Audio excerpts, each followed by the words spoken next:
Malamnya itu saya diberikan surah tiga yang diberikan itu Alam Nasroh dan At-Takasur, sama dia sebut namanya ayat 1000 dinar, yaitu di surat At-Tolak ayat 2-3. Wa may yattaqillaha yaj'al lahu makhraja wa yarzuqhu min haitsu la yahtasib wa ma yatawakkal 'alallahu fa huwa hasbuh innallaha balighu amri qad ja'alallahu likulli syai'in qadara. Nah, begitu saya dibilang dikasih ayat ini, karena saya kan hafal, saya coba ucapkan gitu, ternyata bisa. Akhirnya saya sholat juga mulai berani. Ya udah, sehari 2 hari udah normal lagi. Ternyata enggak, saya mulai pede, ternyata enggak apa-apa semuanya. Anggapan, jadi saya berpikir berarti itu hanya anggapan saya benar-benar masih hidup, toh juga masih makan, toh juga masih ini, saya pikir begitu.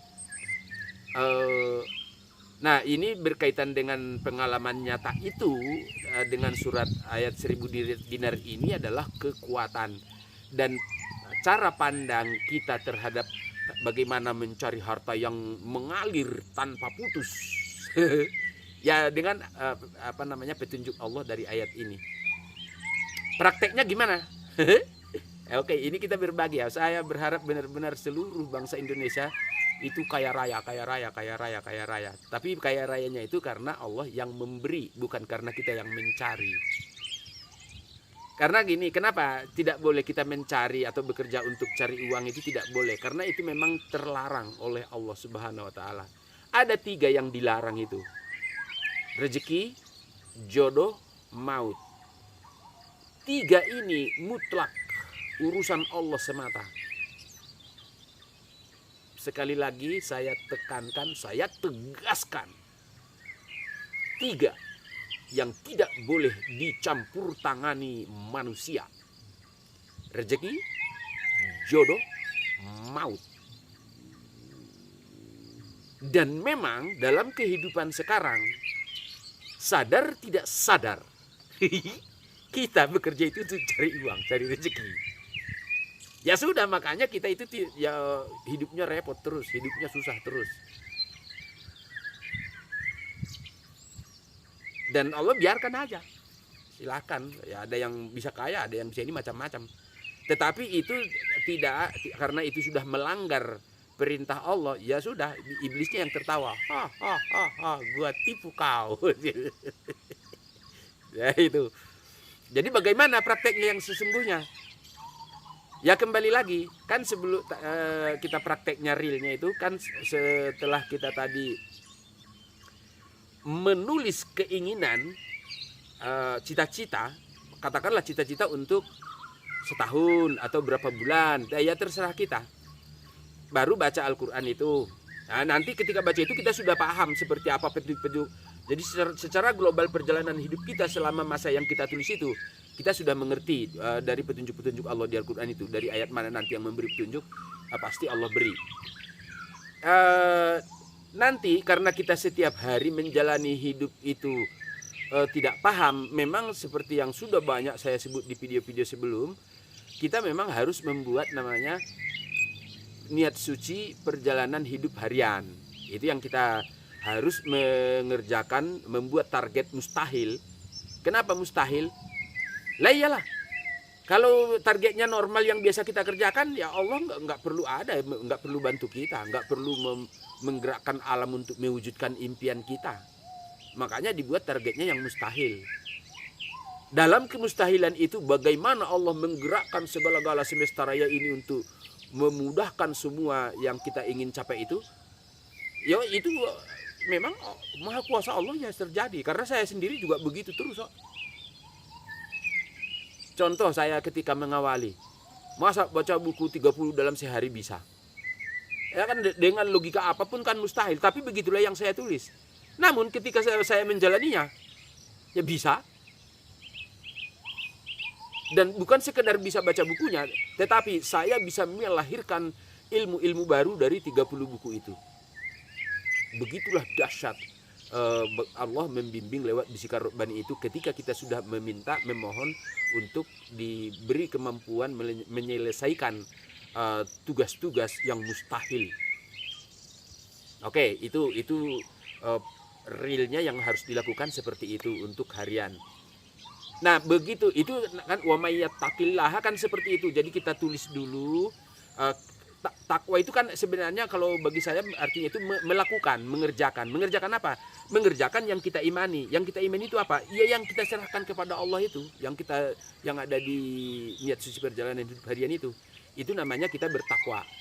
Berarti mengerjakan apa yang kita mohonkan.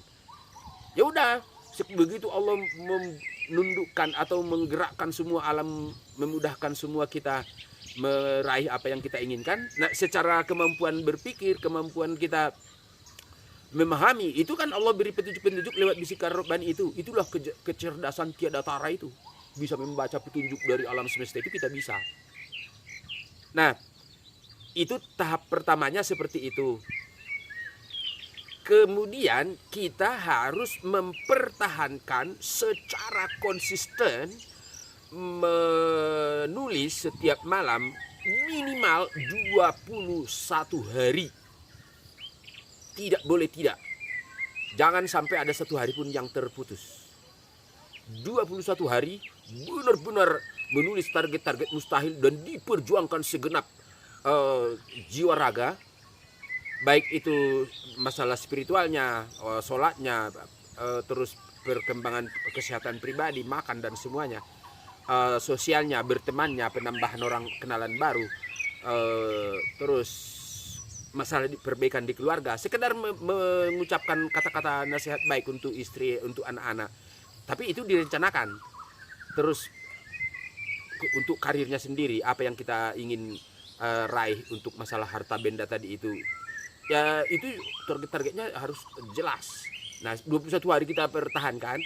Nah, kalau secara teori-teori di ilmiah psikologi itu memang disebutkan itu dari kita tidak tahu apa-apa kan prosesnya, paradigma dulu. Mengubah paradigma berarti tadi baca Al-Quran. Itu berarti kita berparadigma atau bersudut pandang Al-Quran. Nah, itulah yang paradigma bersudut pandang Al-Quran itulah yang menentukan sikap. Nanti dari sikap itu kita sudah mulai merumuskannya lewat tulisan-tulisan atau lewat kata-kata, lewat omongan.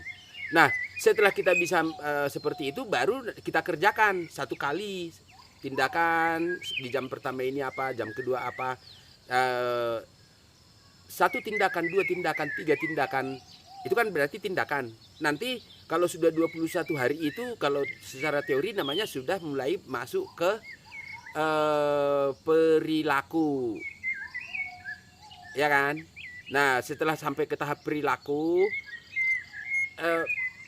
kita pertahankan lagi sampai sebulan terus. Tapi mungkin itu untuk membuat target-target mustahilnya itu, nulis-nulisnya itu ya sudah mungkin boleh tidak sedetail 21 hari pertama, tetapi untuk hasil maksimal ya bagus saja dibuat lagi, ditambah lagi. Kalau mau benar-benar luar biasa, justru ditambah, lebih diperdetail.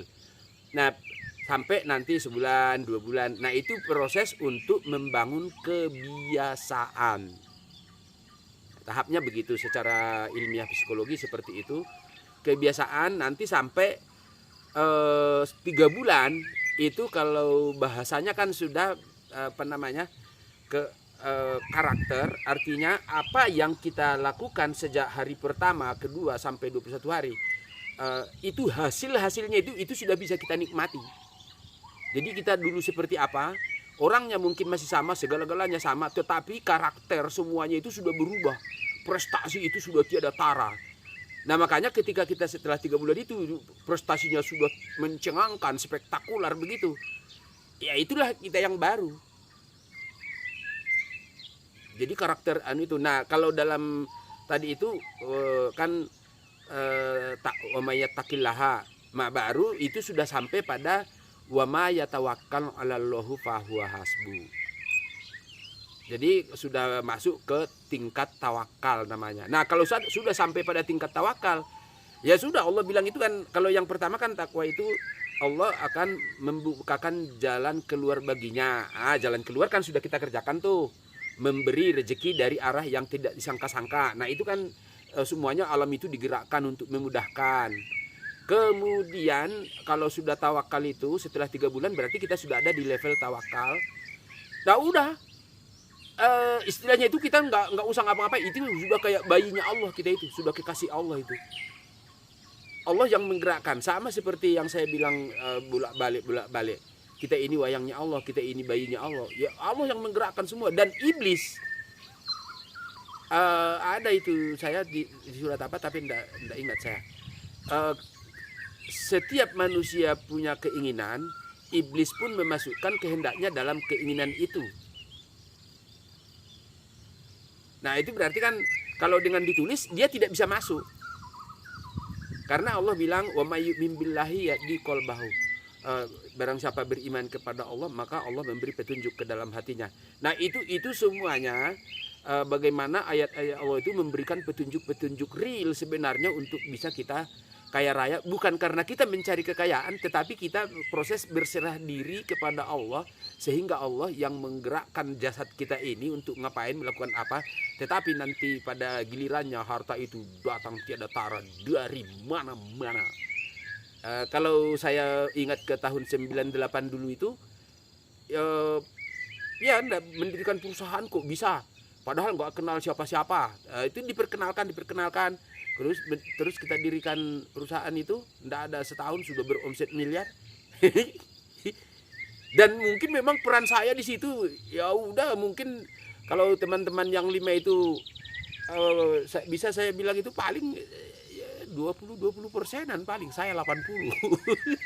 Soalnya yang membuat semua, yang memarketingkan juga saya, yang menggerakkan apa-apa sih, yang buat konsep-konsep training juga saya. Nah, mereka itu pelaksana saja sebenarnya. Mana paham mereka yang punya ilmunya saya yang ini. Nah itu satu contoh real dari perjalanan hidup yang saya lalui itu. Semuanya sekarang bangsa Indonesia bisa melihat sesederhana itu sebenarnya untuk membuat rezeki itu mengalir tanpa putus seperti yang disampaikan oleh Buya Ar-Razi itu. Jadi kalau dikatakan zikirnya di mana? Zikir, ini saya mau meluruskan pemahaman manusia selama ini tentang zikir, yaitu dengan menyebut nama Allah, subhanallah, la ilaha illallah. Ya itu betul zikir. Tetapi kalau di buku Rahasia Iman, zikir itu ya mungkin itu tadi. Nulis itu sudah zikir namanya. Jadi tidak ada satu detik pun yang kita lewati itu semuanya zikir. Jadi kalau saya mempertunjukkan zikir itu seperti apa,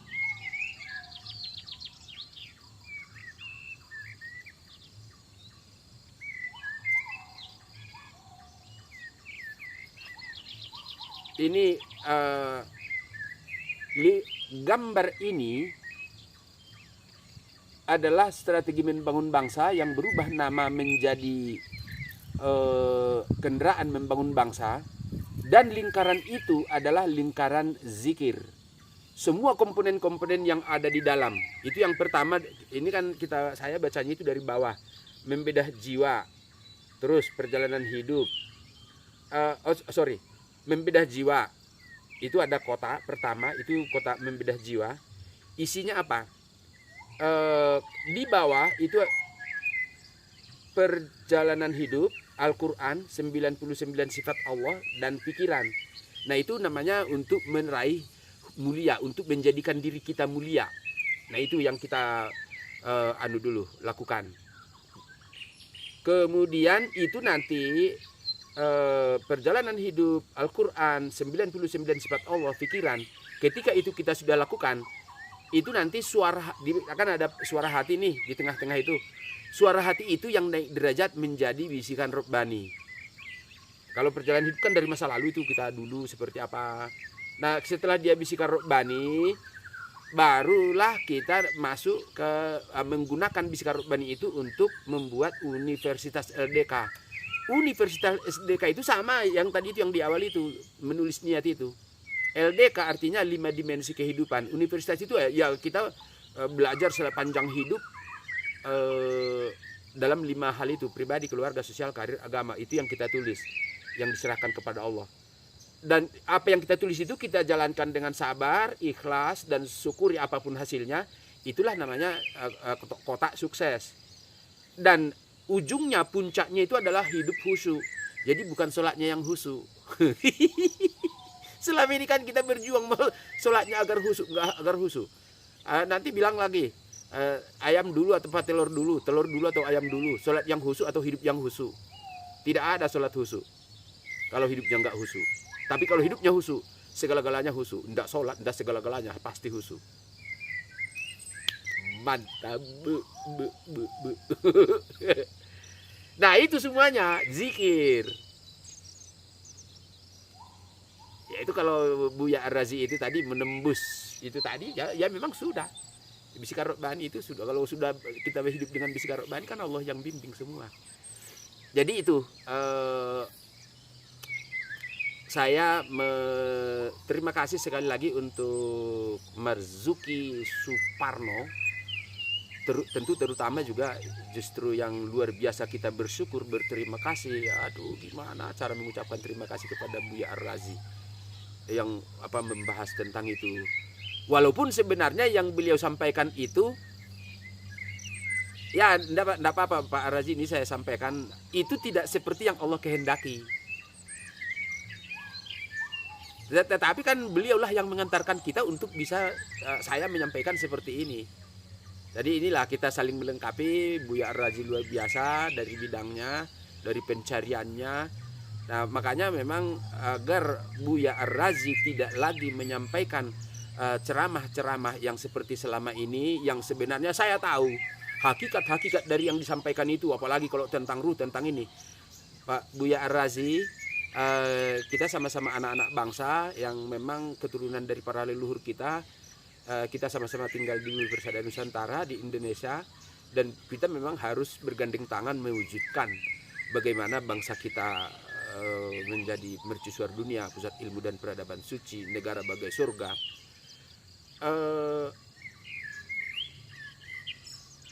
Ya udah itu.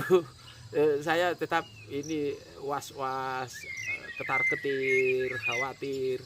Tidak mungkin usia segera selesai meninggal, tapi kita belum berketemu. Mungkin memang negeri ini tidak akan pernah berubah, karena buku ini walaupun bisa dibaca orang, banyak rahasia-rahasia dari tentang ruh itu yang belum, yang nggak bisa disampaikan secara melalui tulisan.